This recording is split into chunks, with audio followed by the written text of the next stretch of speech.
Courage of the heart. Calvin's grandmother had always told him that his ability to foretell the future was a gift from the heart, passed on to him from her side of the family. To Calvin, however, it was a white elephant, something he would have readily returned or regifted long ago if only he could have.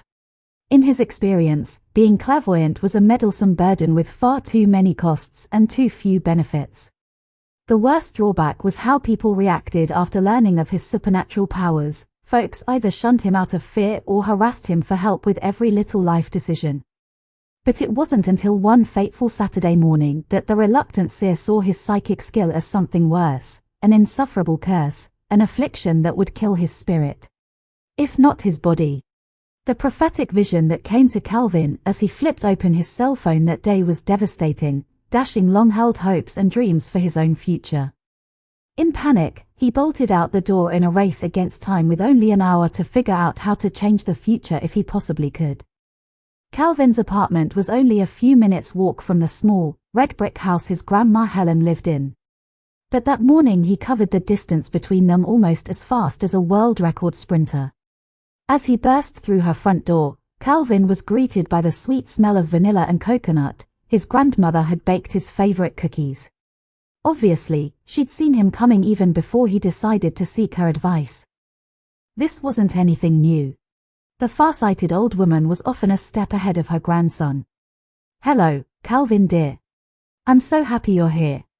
The petite, white-haired old woman pulled her only grandchild inside and kissed him on the cheek. "I had a dream last night that you'd stop by today, and here you are. I baked coconut macaroons just for the occasion." She sat Calvin down at the kitchen table and set a plate of cookies in front of him. "Would you like some milk? Lemonade?" "No thanks, Grandma," he said, pushing aside the cookies. "I can tell that something is bothering you, something big. It would have to be to turn you away from my macaroons." "What's on your mind, sweetie?"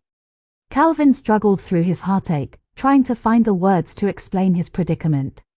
The oven timer beeped loudly, offering him a startling reminder that time was running short. His panic returned, causing him to tremble uncontrollably, then burst out in a loud, incoherent babble. "Calvin, honey, I can't understand a word you're saying," Grandma Helen shouted over her grandson's frantic gibberish. She pulled the finished batch of cookies out of the oven, then took a seat next to Calvin and hugged him tightly. "Oh, my. You're quivering like a canary in a room full of cats." With a booming groan, Calvin threw his elbows on the table and buried his face in his hands. "Just take a deep breath, dear. Think through what you want to say and start over, slowly this time." Calvin pulled his head up and did as instructed, but struggled to get out his first sentence. Finally, he spoke. "Grandma, you know that Kate is my best friend, has been for the last 15 years, he said, still trembling. "I'm crazy in love with her. Have been since the day we met during our freshman year of high school. I've always wanted to tell Kate how I feel about her, but now it may be too late. When she called this morning and asked me to lunch, I had a vision. I was sitting across from Kate at Ul's diner, and she was showing off a large diamond ring on her left hand." Calvin paused to wipe away the wetness forming in the corners of his eyes. He took another deep breath and found the strength to continue. "Grandma, Kate's engaged. She's going to tell me at lunch and then ask me whether she's making the right decision in marrying Jake, the man she's been dating. I want nothing more than for Kate to be happy, but I don't want her to be happy with Jake. I want her to be happy with me. I want her to marry me." Calvin's fear kept him from asking his grandmother if she saw his fate differently than he did.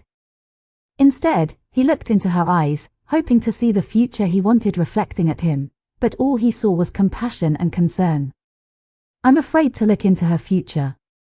What should I do if I see a happy marriage for Kate and Jake, or worse if I don't see it for Kate and me? It pains me to see you so broken-hearted, my dear," Grandma Helen replied as she took his hands in hers. "The whole family loves Kate.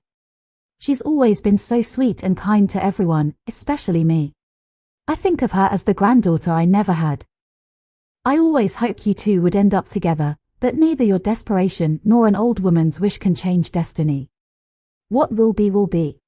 You must summon up the courage in your heart to accept what you see with your special gift. The words stung Calvin to his core, but he knew his grandmother was right. Only a fool ignored the wisdom of the prescient woman who spoke those words. Whether it was predicting something as minor as a fender bender, or something as life-changing as a surprise pregnancy, Calvin had never known his grandmother to be wrong about what the future held in store. No matter how hard people tried, nothing they did ever kept the future, as Grandma Helen had seen it, from coming to pass. Ol's Diner wasn't a big place or a fancy one. It was a small neighborhood cafe that served satisfying home-style meals atop plain, white restaurant china on brown formica tables. It was known for its homey atmosphere, the kind of place where customers were treated like family, and everyone felt instantly comfortable being on a first-name basis, sharing personal stories and life events. The walls were covered with 30 years of photos displaying Ol and his best customers as they celebrated birthdays, engagements, anniversaries, graduations, and other special moments in their lives. Like many of Ol's other regulars, Calvin and Kate had fallen in love with the diner on their first visit. To Calvin, it was their place. As he slid into their booth, his eyes fell upon a faded photo hanging on the wall showing short, gangly, plain-faced 18-year-old Calvin standing next to Kate, tall, curvaceous, stunningly beautiful Kate, as she proudly displayed her letter of acceptance to Stanford University to study biotechnology. The look of relief on his face in the picture was apparent, reminding Calvin of the uncertainty and worry he'd put himself through with that letter. With a straight A transcript, a near-perfect SAT score, and numerous science-related awards in his academic record, Calvin had easily won early acceptance and a full 4-year scholarship to study computer engineering at Stanford, but Kate hadn't been the shoo-in he was. Waiting day after day for Kate's letter to arrive had made Calvin as nervous as a man wrongly accused of murder awaiting his jury's verdict. But because he couldn't bring himself to look into the future where the woman he loved was concerned, he'd lived for nearly 5 months with the fear that she'd receive a rejection letter. If that had come to pass, he would have abandoned his dream of attending Stanford to follow Kate to her second-pick school, Georgia Tech, where she'd already been accepted. Calvin knew it was a desperate, clandestine effort on his part to stay near Kate. It wasn't really a choice for him. She was like oxygen to Calvin, a life-giving breath of air that he needed to stay alive. Calvin sighed and continued gazing at the photo of the woman he adored more every day. "You waiting for Kate?" Calvin turned his head and nodded in response to the question asked by the wiry, black-haired waitress standing next to him. "I could really use a cup of Ol's coffee, Betty." After realizing his heart was already racing with anxiety over Kate's impending announcement, he added, "Better make that decaf." The coffee the diner served was on the bitter side, but Calvin had grown to love its taste because, with every drop, he saw himself sitting across the table from Kate, sharing her life over a pot of Ol's coffee. He stopped by the restaurant for a cup every morning on his way to work just to start his day with pleasant thoughts of the woman he loved. Betty soon returned with 2 white porcelain mugs, a carafe of coffee, and a small pitcher of cream. "Anything else I can get you, hon?" "No, thanks, Betty," Calvin said as he quickly poured the hot brown liquid into his cup and added a splash of cream. With his first sip of the comforting brew, he recalled the day he had met Kate. 14-year-old Calvin had been on his way to the school cafeteria when he nearly tripped over a chubby, pimple-faced girl frantically scampering across the crowded floor of his high school's English hallway. Dozens of students had walked by the girl, laughing as she chased after the contents of a backpack that had spilled all over the floor, but not Calvin. He had come to her rescue without even a chuckle. As he helped Kate to her feet, his eyes had met hers, so soft and blue, mesmerizing. Then, as if under some kind of spell, Calvin had done something he had never done before. He asked a girl to join him for lunch. Kate had said yes, and it had been a magical meal for the shy teenage boy. Kate had turned out to be different than the other girls Calvin had approached, sweet, attentive, and easy to talk to. He found they had a lot in common, from the classes they liked best, science and math, the foods they preferred Thai and Mexican, to the books and movies they enjoyed, science fiction and fantasy. "Hey, Cal." Calvin's heart skipped a beat when he heard the familiar voice.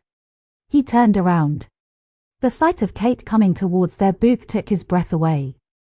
She always had that effect on him, even barefaced and dressed down in jeans and a t-shirt, as she was now. Kate had emerged from her pubescent cocoon in their junior year as a rare beauty with everything that made a man drool from a block away, a silky mane of chestnut-colored hair, clear, ivory skin. A face that Da Vinci would have called perfectly, classically proportioned, and a lithe body with ample curves and long, slender legs. But even if Kate had remained the plain, awkward girl that she was at 14, Calvin would still have thought her the most beautiful girl in the world. That was how much he loved her. The two friends hugged, then sat down. Betty quickly appeared with silverware, napkins, and menus. After setting everything down on the table, she proudly announced the birth of her first grandchild, a girl weighing in at 7 pounds 9 ounces named Olivia.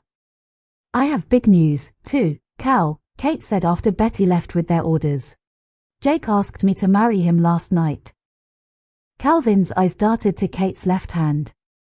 There it was, the engagement ring, just as he'd seen it earlier that morning, a glistening teardrop diamond set with 2 smaller rubies on a platinum band.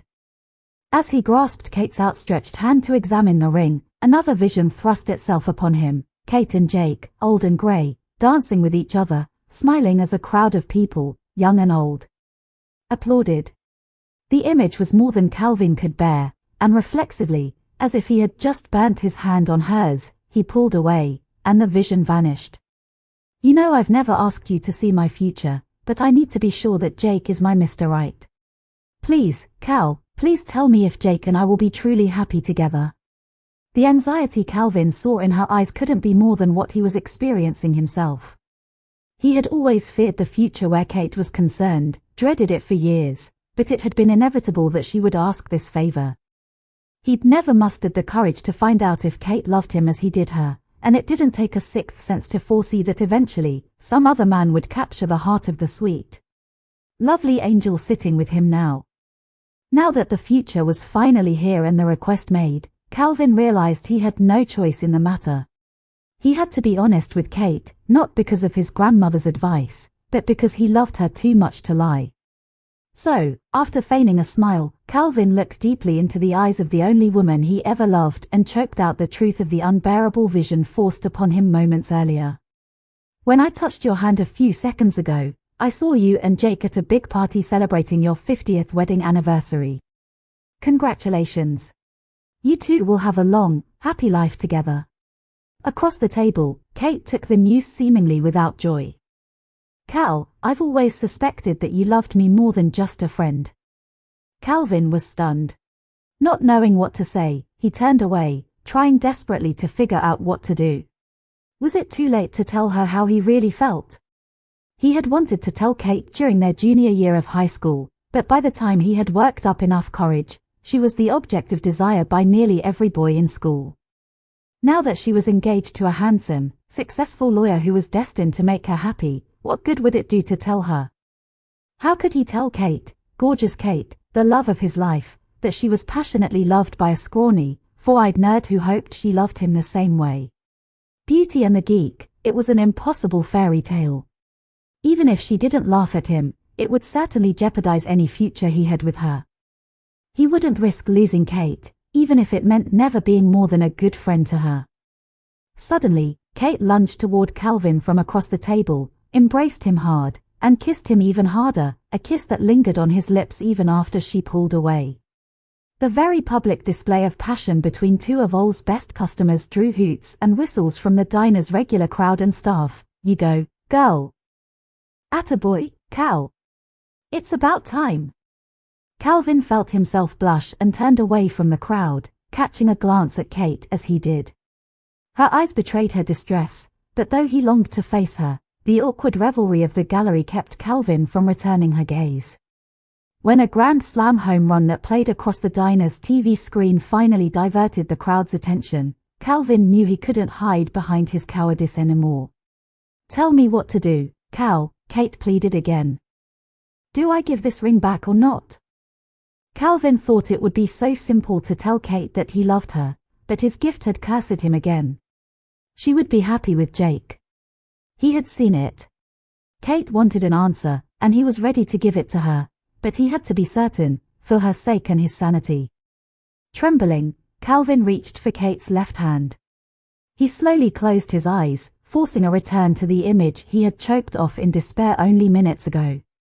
Willingly embracing the prophecy this time, he lingered over each frame of the silent movie playing in his mind, looking for any sign from the elderly Kate that could betray a veiled truth that she wasn't happy in her marriage, a slight rebuff, a cold shoulder, a melancholy look in her eyes, a strained smile. He saw none. When the vision finally faded away, Calvin was confident in his answer for the woman whose welfare meant everything to him. Recalling his grandmother's sage words, Calvin now had the courage to accept that he'd seen the future as it was meant to be, one in which Kate was truly happy with her choice of husband. Hash hash hash. Later that afternoon, as they sipped lemonade and nibbled on coconut macaroons at Grandma Helen's house, Calvin and Kate announced their engagement. After a round of hugs and kisses, Calvin regaled his grandmother with the story of how his visions gave him the nerve to confess his love to Kate. Grandma, he continued upon finishing his tale, I've been negligent in thanking you for my special gift, as you have often called my psychic ability. It was a gift from your heart, so now I thank you from the bottom of mine because it brought Kate and me together. There's something that has been bothering us both about all this, Grandmother Helen, Kate interjected. She glanced at Calvin. On cue, Calvin asked the question that had puzzled the young couple all afternoon. Yes, Grandma, we don't understand what happened. We're not trying to tempt fate, destiny, or whatever people call it, but how could the future change so dramatically from one vision to the next? I really did see Kate and Jake together when I touched her hand that first time. But the second vision, the one after Kate kissed me, Calvin paused, looked into his fiancée's deep blue eyes, and saw her love reflecting back at him. I mean, after we kissed, I was in the picture. I was Kate's husband at that anniversary party 50 years into the future, and I could tell that she was truly happy with me as her husband, we both were. It was clear from my vision that, even after 5 decades of marriage, we were still crazy about each other. A knowing smile spread across the wise, old seer's face. That kiss did the trick. With it, you two finally declared your true love, which is the only thing in this world powerful enough to alter destiny. But you never needed psychic powers to see the future as magnificently blissful as it could be, just the courage to express your undying love for each other when you felt in your hearts.